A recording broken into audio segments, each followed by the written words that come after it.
Why did I start my little project Parallels? I'm not a politician, I'm not a professional journalist. Yes, I do have a passion to write.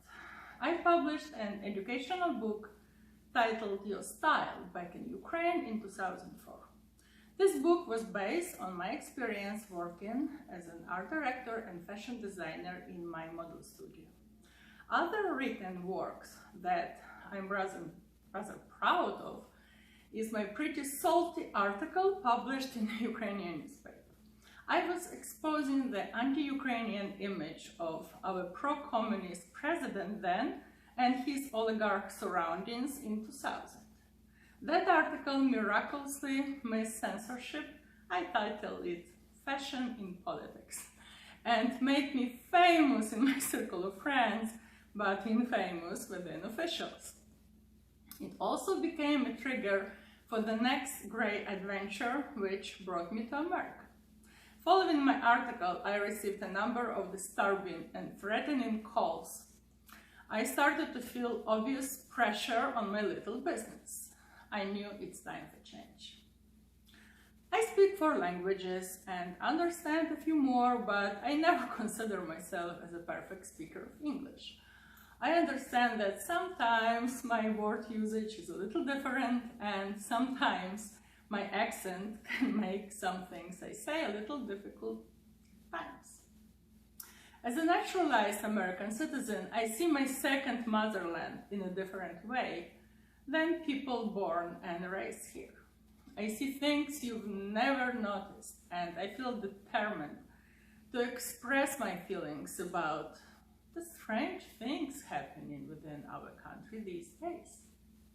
Because I still remember almost forgotten memories from my childhood. Stories told by my parents, grandparents, and random people who witnessed years of the communist regime. Going to my art academy every morning, I passed the old jail building where thousands of people were brutally murdered by the Soviets. This devastating massacre happened during the Nazi invasion in June 1941, where the floor of the same building was filled with blood and dead bodies. It was an NKVD, KGB vendetta for our city resistance against their regime. Later, the Nazi Gestapo tortured our patriots on the same floor in the same building. It's been spoken that blood was ankle deep. The Soviets felt the opposition by local citizens and do this discrimination of Jews, Polish, Ukrainians, and other people. When the Germans arrived, they offered to free the Ukrainian people of Soviet communism, which was welcomed first. However, that relief would be the same genocide offered by the Soviets. Ukraine had 2 enemies in World War II, the Soviets and the Nazis. History can repeat itself if we do not remember it. This painful history is a very real thing for me, and I do not wish it to be repeated on anyone. It is my hope that my stories will help open the eyes of some of my fellow Americans, which will be a reward into itself. Most people enjoy futuristic science fiction, but imagine how different the past could be through a different lens. Imagine how our planet Earth would look if we had made a better effort to stop error than we could.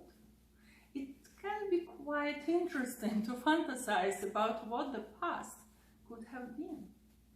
Close your eyes and imagine how our planet Earth would look without the genocide caused by Lenin, Stalin, Hitler, Mao, and others.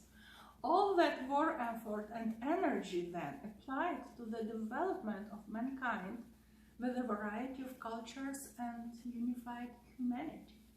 This is a world I want to experience here in America and abroad. When I was a teenager, I was taught every day in school, doesn't matter what classes we had, such as USSR history, literature, grammar, English language, or biology class, that our bright, shining future was on the horizon. With a little struggle today, as we follow our smart leaders of the best and only party, the Communist Party of the Soviet Union, we will witness the miracle of communism. We were told to express our greatest appreciation to the Communist Party every day of our lives, because all we had and all we achieved was a product of the tremendous care and big heart of the Communist Party. It was as if the Communist Party was its own living organism.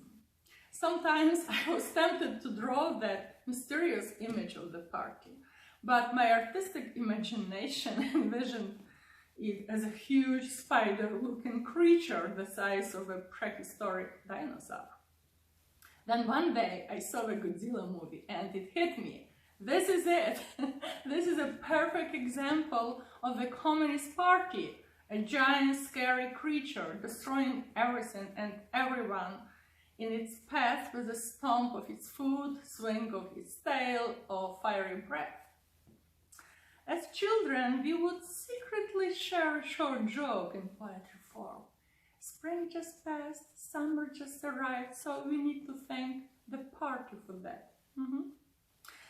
As I was telling you in my first installment of Parallels, our socialist leaders did not want to build a new happy life for us, but they were very good in camouflaging their ideas in favor of full and simple people. Fellow Americans, take warning. Watch what they do, don't listen to what they say. In 1986, when the Chernobyl nuclear explosion happened, they did not announce the emergency situation in Ukraine. They deliberately hid all information about the dangerous radiation, an invisible and sneaky killer. They insisted on having a yearly May 1st parade in Kyiv 1 week after the disaster, and thousands of students, workers, families with kids were exposed to radiation dust. But communist cream of society families were standing in line at the airport the day after the explosion to fly in private jets to safe areas, mostly abroad. Thousands of abortions were performed in the next few months at the insistent direction of the Soviets. Hospitals were overwhelmed with dying Ukrainians, and even now the people of Ukraine suffer from different side effects, including leukemia, various cancers, and autoimmune disorders, only because of the negligence and total ignorance of our supposed party fathers. Now, what do we see around the globe? World experience of Chernobyl #2, Chinese Chernobyl. The problem is not in the possibility of a terrible accident or virus leak from a high-level security medical lab. Things happen, unfortunately. But problem is in deliberate lie and hiding real information from whole world, which is a crime against humanity. But Communist Party of China knows how it works. They had good teachers from CCCP. So who cares about millions victims in biological war? I just hope we are going to have a new Nuremberg judgment. Yes, we must. As I mentioned before, I have a problem understanding how and why the ghost of communism is rising from a stinky grave and now invites our life in America. We were taught in school, in my school, that capitalism, imperialism is a very bad and anti-humanistic system, that people under capitalism live on the streets, and the entire system is rotten and decomposing. But some brave people were asking sarcastically, well, rotten. But why does it smell so damn good? Yeah, good question. North Korea was quite detailed on what capitalism in America was like. There is a famous YouTube video, it's easy to find, from North Korea where they show poor Americans eating dead frozen sparrows and melting snow to drink. The last thing they, or the Soviets, would ever do is show America and capitalism for what they truly are. If so, then they would face a tremendous backlash from the people demanding their own sovereignty, freedom and liberty. Communism could not allow that. Another parallel between leftist propaganda: if socialism is so good, why wouldn't they allow us to travel to see the rotten face of capitalism? Let us see the difference, and then it would be not necessary to be told how beautiful socialism was. But even traveling to see my dying uncle in Poland and 100-mile trips on a border was an exhausting process and experience for me in my student years. I felt like an enemy of the state, going through many appointments in different organizations and was screened like a spy. I was oppressed with humiliating questions about, do I really need to travel to Poland? What cities was I planning to visit?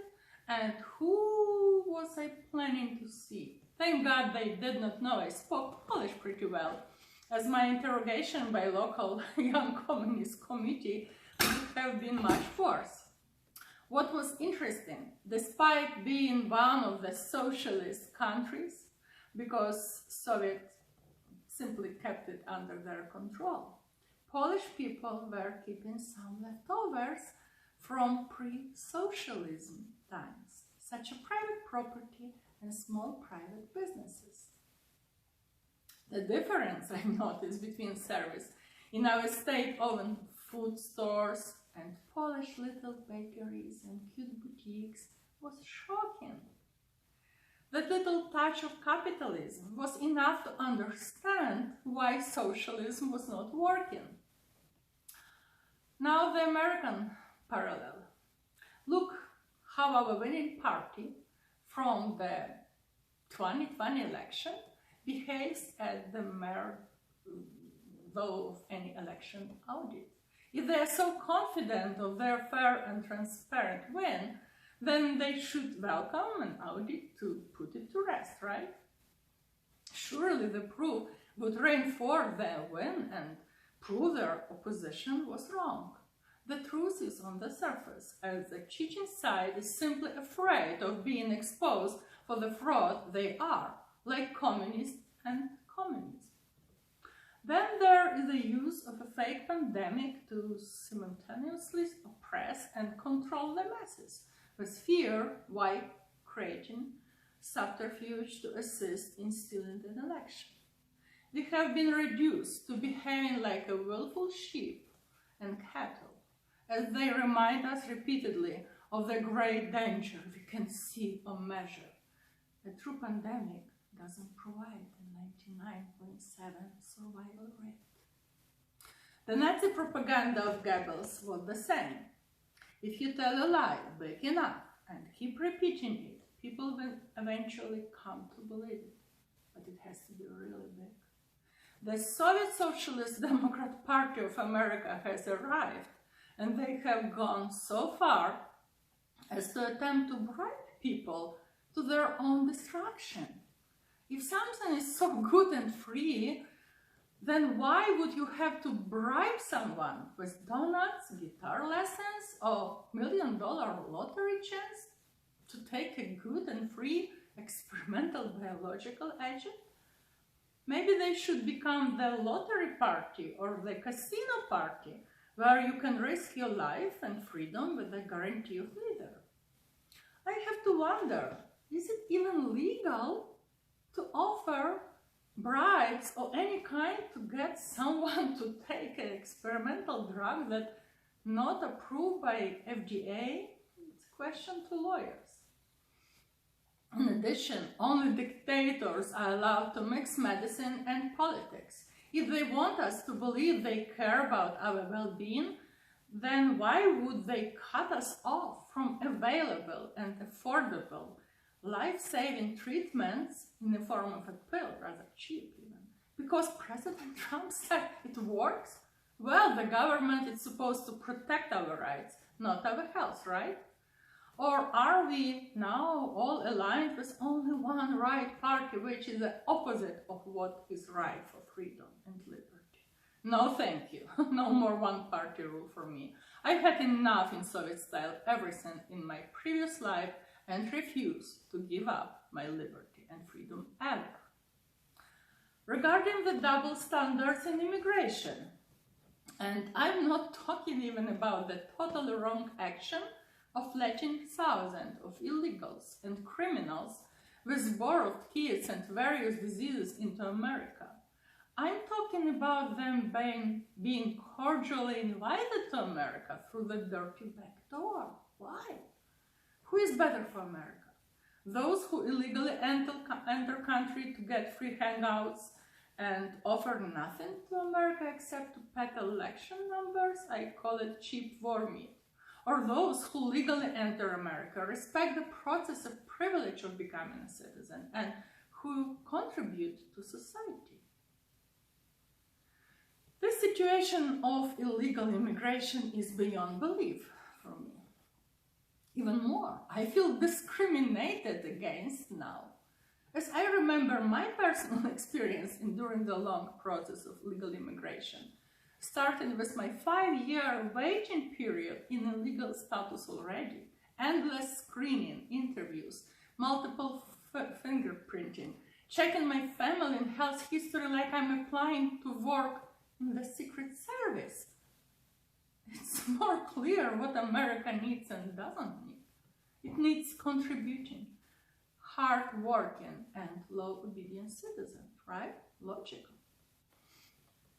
All of this coalesced into that final defining moment when me and my son took the oath and sang the American national anthem for the first time as a proud American.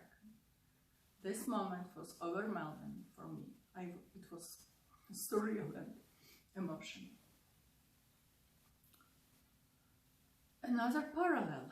Do you know what our communist mentors called a family in the Soviet Union? They said the Soviet family is an ideological cell of our Soviet society. What they were doing was indoctrinating our kids with communist propaganda using ideology to rule the family life. Kids were encouraged to report their parents' ideologically inappropriate behavior. This is what we see in our schools in America now. This is the way children are morally separated from their parents.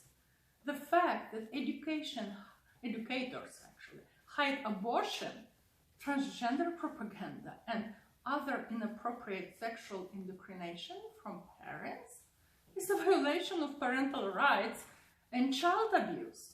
This method is simply sick and disgusting. School is about science, language, literature, math, history, etc.